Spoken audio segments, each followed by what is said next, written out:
ጤና ይስጥልን እንደምንላችኋል ውድ ተመልካቾቻችን ከአባይ ቴሌቪዥን የሚተላለፍላችሁ የዕለተ ረቡዕ ሐምሌ 22 ቀን 2018 የዜና ላፍታ የመረጃ ሰዓታችን ተጀምሯል። የትግራይ ክልል የ12ኛ ክፍል ተማሪዎች የመልቀቂያ ፈተናዎችን በአዲስ አበባ በመቀሌና በአክሱም ዩኒቨርሲቲ ማዕከላት እየወሰዱ መሆኑን፣ በህዳሴ ግድብ ላይ በርካታ ክሶችን የምታቀርበው ግብጽ በግድቡ ዙሪያ መሰረተ ቢስ ክስ ከማቅረብ ይልቅ መደራደር ያዋጣታል ስትል ኢትዮጵያ ማሳሰቧን፣ እንዲሁም የጋምቤላ ከተማ አስተዳደር በከተማው ያለውን የጸጥታ ሁኔታ መሻሻሉን ተከትሎ የተሽከርካሪዎች የሰዓት ማሻሻያ ማድረጉን የተመለከቱ መረጃዎችን ይዘናል። ከዜናዎቹ ጋር ራቢያ ክድር አብራችሁ ቆይታ አደርጋለሁ። አብራችሁን ቆዩ። የትግራይ ክልል የ12ኛ ክፍል ተማሪዎች የመልቀቂያ ፈተናዎችን በአዲስ አበባ በመቀሌና በአክሱም ዩኒቨርሲቲ ማዕከላት እየወሰዱ ነው። የትግራይ ክልል ተማሪዎች በወረቀት የሚሰጠውን የ12ኛ ክፍል ማጠናቀቂያ ሀገር አቀፍ ፈተና በአዲስ አበባ በመቀሌና በአክሱም ዩኒቨርሲቲ ማዕከላት በመውሰድ ላይ እንደሚገኙ ተገልጿል። የትምህርት ሚኒስትር ዴኤታ ፕሮፌሰር ክንደያ ገብረሕይወት አሁን ላይ የፌዴራል መንግስት ያደረገውን ርብርብ ተከትሎ ተማሪዎቹ ወደ ፈተና አዳራሾች ገብተዋል ሲሉ ለፋና ተናግረዋል። የትምህርት ምዘናና ፈተናዎች አገልግሎት ምክትል ዋና ዳይሬክተር ተፈራ ፈይሳ በበኩላቸው የፈተናው መጀመር በክልሉ የሚገኙ ወጣቶች የወደፊት እጣ ፋንታ እንዲቃናና ትምህርታቸውን እንዲቀጥሉ የሚያስችል ነው ብለዋል። ለፈተናው ስኬት አስፈላጊውን የቅድመ ዝግጅት ስራ በማከናወን ተማሪዎቹ ያለምንም እንግልትና ስጋት ፈተናቸውን እንዲወስዱ የጸጥታና የትምህርት ባለሙያዎች የተቀናጀ ድጋፍ እያደረጉ መሆኑንም ገልጸዋል። በዘንድሮ የ12ኛ ክፍል ማጠናቀቂያ ሀገር አቀፍ ፈተና መርሃ ግብር 30,000 የሚጠጉ የክልሉ ተማሪዎች በአዲስ አበባ በመቀሌና በአክሱም ዩኒቨርሲቲዎች በወረቀትና በበይነ መረብ ፈተናውን እንደሚወስዱም ተመላክቷል። ትምህርታቸው ተቋርጦ የቆዩ የክልሉ ተማሪዎች የ12ኛ ክፍል ማጠናቀቂያ ሀገር አቀፍ ፈተናቸውን በተለያዩ ማዕከላት እየወሰዱ መሆኑም ተገልጿል። የመቀሌና አክሱም ዩኒቨርሲቲዎች ከትናንት በስቲያ ባሰራጩት መረጃ መሰረትም ተፈታኝ ተማሪዎች ወደየግቢያቸው እየገቡ መሆናቸውን መግለጻቸውም አይዘነጋም። እስከ ሐምሌ 16 ቀን 2018 የተካሄደው የበይነ መረብ የ12ኛ ክፍል መልቀቂያ ፈተናን በሰላም መጠናቀቁን መግለጻቸውም ይታወሳል። እንዲሁም በመቀሌና አክሱም ዩኒቨርሲቲዎች የሚካሄደው ፈተና የጸጥታ ሁኔታ የፌዴራል ፖሊስ አባላት እየተቆጣጠሩት መሆኑም ተመላክቷል። በህዳሴ ግድብ ላይ በርካታ ክሶችን የምታቀርበው ግብጽ በግድቡ ዙሪያ መሰረተ ቢስ ክስ ከማቅረብ ይልቅ መደራደር ያዋጣታል ስትል ኢትዮጵያ አሳሰበች። ግብጽ በታላቁ የኢትዮጵያ ህዳሴ ግድብ ዙሪያ መሰረተ ቢስ ክሶችን ከማሰማት ይልቅ በጋራ ማዕቀፎች ተስማምታ መደራደር ያዋጣታል ሲሉ የውሃና ኢነርጂ ሚኒስትር ዶክተር ሀብታሙ ኢተፉ ተናግረዋል። ሚኒስትሩ ግብጽ የምታቀርባቸው የሐሰት ውንጀላዎችን አስመልክቶ በሰጡት ምላሽ የኢትዮጵያ ብቻ ሳይሆን የአፍሪካውያን የጋራ ሀብት የሆነው የህዳሴ ግድብ ከአድዋ ድል በመቀጠል የአንድነትና የትብብር ማሳያ ፕሮጀክት ነው ሲሉም ተናግረዋል። አፍሪካውያን በታላቁ ህዳሴ ግድብ ግንባታ መጠናቀቅ ደስተኞች ናቸው ያሉት ሚኒስትሩ፣ ነገር ግን ግብጽ የግድቡን ግንባታ ተጀምሮ እስከሚጠናቀቅ ድረስ በርካታ ክሶችን ስታቀርብ መቆየቷንም አስታውሰዋል። ኢትዮጵያውያን የኤሌክትሪክ ፍላጎታቸውን ለማሟላት ያለማንም እርዳታ በራሳቸው ገንዘብና ጉልበት የገነቡትን ግድብ ግብጽ ያለበቂ ምክንያት እንደ ስጋት መቁጠሯ አግባብ አይደለም ብለዋል። ታላቁ የኢትዮጵያ ህዳሴ ግድብ ለግብጽና ለተፋሰሱ ሀገራት ስጋት ሳይሆን በረከት መሆኑንም ጠቁመው ግድቡ በግብጽና ሱዳን በተደጋጋሚ የሚከሰተው የጎርፍ አደጋ ያስቀረ መሆኑንም አመላክተዋል። ግድቡ ቀጠናውን በኃይል በማስተሳሰር ረገድ ከፍተኛ ሚና እየተጫወተ መሆኑን ገልጸው ለአብነትም ሱዳን፣ ጅቡቲና ኬንያ ከግድቡ የኤሌክትሪክ ኃይል በመግዛት ተጠቃሚ መሆናቸውንም አብራርተዋል። ዶክተር ሀብታሙ ግብጽ ኢትዮጵያ በያዘችው ውሃ ምክንያት የግድቦቿ የውሃ መጠን እንደቀነሰ አድርጋ ክስ ማቅረቧ ተቀባይነት የለውም ሲሉም ተናግረዋል። ኢትዮጵያ በቀጠናዊ ትስስርና የጋራ እድገት መርህን እንደምትከተል የገለጹት ሚኒስትሩ ግብጽ ተጨባጭ ያልሆኑ ክሶችን ከማቅረብ ይልቅ በትብብር መንፈስ በጋራ ማዕቀፎች ተስማምታ መደራደር ያዋጣታል ሲሉም አመልክተዋል። ኢትዮጵያ የተፈጥሮ ሀብቷን የማልማትና የመጠቀም መብት ያላት ሉዓላዊ ሀገር በመሆኗ ከብልጽግና ጉዟ በተቃራኒ ለቆሙ ኃይሎች ቦታ የላትም ሲሉም አጽንኦት ሰጥተዋል። ግብጽ በውሃና መስኖ ሚኒስትሯ እንዲሁም በውጭ ጉዳይ መስሪያ ቤቷ በኩል በህዳሴ ግድብ ዙሪያ ከኢትዮጵያ ጋር መደራደር እንደማትፈልግ ስትገልጽም ትሰማለች። የጋምቤላ ከተማ አስተዳደር በከተማው ያለው የጸጥታ ሁኔታ መሻሻሉን ተከትሎ የተሽከርካሪዎች የሰዓት ማሻሻያ ማድረጉን አስታወቀ። የጋምቤላ ክልል ኮማንድ ፖስት ትናንት ሐምሌ 21 ቀን 2018 ባካሄደው ስብሰባ በጋምቤላ ከተማ ያለው ወቅታዊ የሰላም ሁኔታን በመገምገም ውሳኔዎችን አሳልፏል። በጋምቤላ ከተማ በተከሰተው የጸጥታ መደፍረስ፣ የሰው ሞትና መፈናቀል፣ የንብረት መውደምን ጨምሮ በከተማው አለመረጋጋት መከሰቱን ተከትሎ የክልሉ ኮማንድ ፖስት የጸጥታ ሁኔታውን ለመቆጣጠር የሰዓት እላፊ ገደብና ክልከላዎችን ጥሎ መቆየቱንም የጋምቤላ ከተማ አስተዳደር በሰጠው መግለጫ ላይ አስታውሷል። መግለጫው አክሎም የከተማ አስተዳደሩ የጸጥታ አካላት፣ የከተማው ነዋሪዎች፣ ወጣቶችና ሌሎች የሚመለከታቸው ባለድርሻ አካላት በሰሩት ቅንጅታዊ ስራ አንጻራዊ ሰላም ሊገኝ መቻሉን ጠቁመው ይህንን መሰረት በማድረግ የተሽከርካሪዎች የሰዓት ማሻሻያ መደረጉንም ይፋ አድርገዋል።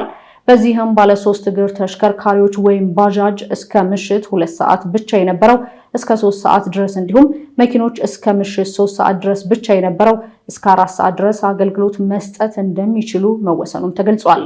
ሞተሮች ባሉበት እንዲቀጥሉ ውሳኔ የተላለፈ ሲሆን በቀጣይ ሞተር ሳይክሎችን በተመለከተ የተቀመጡ ቅድመ ሁኔታዎች ከተሟሉ ወደ መደበኛ ስራቸው እንዲመለሱ ኮማንድ ፖስቱ አቅጣጫ የሚሰጥ መሆኑም ተገልጿል። መግለጫው አክሎም ከዚህ ውጭ የተላለፈ ውሳኔ አለመኖሩ ታውቆ ህብረተሰቡ የዕለት ተዕለት እንቅስቃሴውን በአግባቡ እንዲያከናውን ሆቴሎች፣ መዝናኛ ቦታዎች ሰላማዊ ሆነው እስከሰሩ ድረስ አካባቢውን በማይረብሽ መልኩ አገልግሎት መስጠት እንዳለባቸውም ተገልጿል።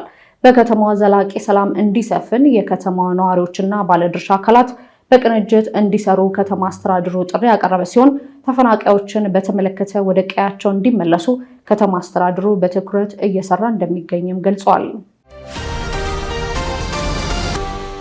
በአንድ ጀንበር 800 ሚሊዮን ችግኞችን ለመትከል ለታቀደው ሀገራዊ መርሃ ግብር ዜጎች ዝግጅት እንዲያደርጉ ጠቅላይ ሚኒስትር አብይ አህመድ ጥሪ ያቀረቡ።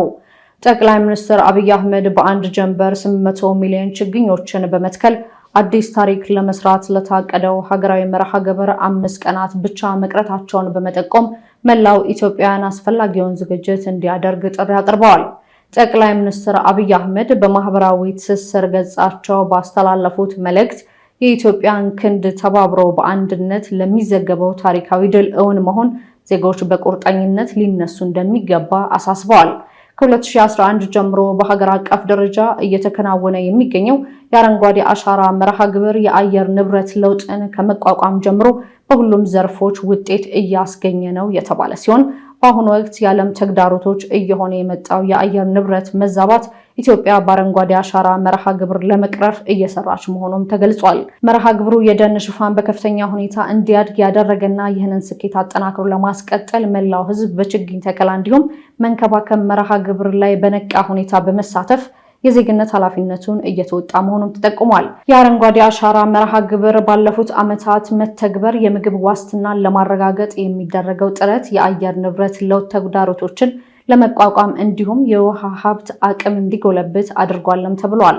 በዘንድሮ መርሃ ግብር 8 ቢሊዮን ችግኞችን ለመትከል ዝግጅት ተደርጎ ወደ ተግባር መገባቱ የተገለጸ ሲሆን በዚህም በበልግ በክረምትና በአንድ ጀንበር የችግኝ ተከላ ንቅናቄ የተከናወነ መሆኑም ተነግሯል። ኢራን በመካከለኛው ምስራቅ ውስጥ በሚገኙ የአሜሪካ ወታደራዊ ኃይሎች ላይ የባለስቲክ ሚሳኤል ጥቃት ፈጸመች። ኢራን ወደ መካከለኛው ምስራቅ የሚገኙ የአሜሪካ ወታደራዊ ኃይሎችን ኢላማ ያደረጉ የባለስቲክ ሚሳኤሎችን መተኮሷን ተከትሎ አሜሪካ ጥቃቱን መከላከሏን ገልጻለች። ይህ በእንዲህ እንዳለ ኢራን የሆርሙዝ ወሽመጥን በጋራ ለማስተዳደር ኦማን ያቀረበችውን እቅድ ውድቅ አድርጋለች። ዘሩፋኤል ሀብታሙ ዝርዝሩን ይዘዋል። አሜሪካና ኢራን ከ2 ሳምንታት በፊት በሰኔ ወር አጋማሽ ላይ የተፈራረሙትን ጊዜ የተኩስ አቁም ስምምነት ካፈረሱ በኋላ የእርስ በርስ ጥቃት ሲፈጽሙ ቆይተዋል። ሁለቱ ሀገራት ጥቃት ሲፈጻጸሙ ከቆዩ በኋላ የአሜሪካው ፕሬዝዳንት ዶናልድ ትራምፕ ባሳለፍነው ቅዳሜ ዕለት አንስቶ ኢራን ላይ የሚፈጸመውን ጥቃት ለመክታት መወሰናቸውንና ሁለቱን ተፋላሚ አካላት የሚያሸማግሉ ሀገራት ለንግግር ሌላ ዕድል እንዲሰጡ ጥያቄ ስላቀረቡላቸው መሆናቸውን መግለጻቸው የማይዘነጋ ነው። ኢራን ወደ መካከለኛው ምስራቅ የሚገኙ የአሜሪካ ወታደራዊ ኃይሎችን ኢላማ ያደረጉ የባለስቲክ ሚሳኤሎችን መተኮሷን ተከትሎ አሜሪካ ጥቃቱን መከላከሏን ገልጻለች። የአሜሪካ ወታደራዊ ኃይል ትላንት ማክሰኞ ዕለት ኢራን ወደ መካከለኛው ምስራቅ በሚገኙ የአሜሪካ ወታደሮች ላይ የተኮሰቻቸውን በርካታ የባለስቲክ ሚሳኤሎችን መጣሏን አሳውቋል። ዋሽንግተን ይህንን ያልተጠበቀ ጥቃት በማለትም ገልጿለች። የአሜሪካ ማዕከላዊ እዝ በወጣው መግለጫ ላይ ኢራን ምን ኢላማ ለማድረግ እንደሞከረችም በትክክል አልጠቀሰም። የኢራን አብዮታዊ ዘብ ጦር ግን ከዚያ በኋላ በዮርዳኖስ የሚገኝ የአሜሪካ አየር ጣቢያና ወታደራዊ ማዕከልን ኢላማ በማድረግ ብዙ የባለስቲክ ሚሳኤሎችን መተኮሱን ገልጿል። ይህንንም በኢራን ጥቅሞች ላይ ለተወሰዱ የአሜሪካ እርምጃዎች ምላሽ አድርጎ አቅርቦታል። የአክሲዮስ ዘገባ አስቀድሞ እንደጠቀሰው አንድ የአሜሪካ ባለስልጣን በጠቀሰው መረጃ መሰረት ኢራን ወደ ዮርዳኖስ የአሜሪካ ጣቢያዎች ሚሳኤሎችን የተኮሰች ሲሆን እነዚህም ተጠልፈው ወድቋል ይላል። የአሜሪካ ማዕከላዊ እዝ በኤክስ ገጹ ላይ የኢራን አብዮታዊ ዘብ ጦር ኃይሎች በመካከለኛው ምስራቅ በሚገኙ የአሜሪካ ኃይሎች ላይ ያልተጠበቀ ጥቃት ሙከራ በማድረግ ከኢራን በርካታ የባለስቲክ ሚሳኤሎችን መተኮሳቸውን ገልጿል። እዙ በማከልም ሁሉንም የኢራን ሚሳኤሎች በተሳካ ሁኔታ ተመክቷል ይላል። የአሜሪካ ማዕከላዊ እዝ ባሳለፍነው ቅዳሜ በኢራን ላይ ሲያካሂድ የነበረውን ለ2 ሳምንታት የቆየ የቦምብ ድብደባ ዘመቻ በድንገት ያቆመው ትራምፕ ከቴህራን ጋር ጥሩ ንግግሮች መካሄድ ላይ እንደሆኑ በመናገራቸው ነው። ነገር ግን ድርድሮቹ ውጤት ካላመጡ ጥቃቶችን መልሶ ለመጀመር እንደሚችሉ ማስፈራርተዋል። ኢራን በበኩሏ ከዋሽንግተን ጋር ምንም አይነት ንግግር እንደማታደርግም በማስተባበል አሳውቃለች። የአሜሪካ ወታደራዊ ኃይል በኋላ ላይ እንደገለጸው ማዕከላዊ እዙና የሳውዲ አረቢያ ጦር ኃይሎች በኢራቅ ውስጥ በሚገኙና በቴህራን ትዕዛዝ የአሜሪካ ኃይሎችንና የሳውዲ የነዳጅ መሰረተ ልማቶችን ለማጥቃት ይንቀሳቀሱ በነበሩ የኢራን ደጋፊ ታጣቂ ቡድኖች ላይ ጥቃት ፈጽሟል። ይህ በእንዲህ እንዳለ ኢራን የሆርሙዝ ወሽመጥን በጋራ ለማስተዳደር ኦማን ያቀረበችውን እቅድ የመሳካት እድል የለውም ስትል ውድቅ አድርጋለች። እቅዱ የመሳካት እድል የለውም በማለት ወሽመጡን መቆጣጠር የኢራን ሉዓላዊ መብቶችን ማረጋገጥ አለበት መባሉን ሮይተርስ አስነብቧል። አንድ ከፍተኛ የኢራን ባለስልጣን ኢራንና ኦማን ብቻ የሆርሙዝ ወሽመጥን በማስተዳደር ረገድ የሚጋሩት ድንበር ስላለ